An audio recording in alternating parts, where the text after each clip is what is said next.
Here's a really quick tutorial showing you how to build a LinkedIn company page from scratch. First things first, you'll need more than 30 connections on your profile. Then you can come up to the work icon in the top right navigation, click on that. Scroll all the way down to the bottom where you can see create a company page, click on that option. Then choose the right fit for your business based on the number of employees and so forth. Go ahead and put in the company information, which should only take a few seconds, including your website, the industry that you're in, the number of employees, type of company that you have.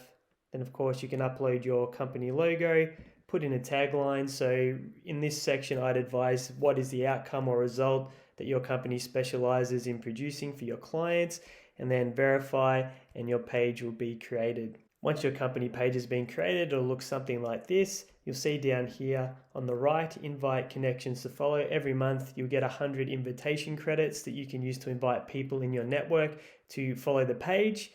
The great news is once someone accepts one of those invitations, you get a refill. So each month you can organically grow the number of followers. After a series of months, you should have a nice little community and following build up for your page on LinkedIn, which is great social proof and also an opportunity to see any content and posts that you're putting out on the page. I hope this tutorial is helpful. Make sure that you're following us or subscribe if you're watching on YouTube, and we'll deliver some more tutorials to help you grow your business using the LinkedIn platform.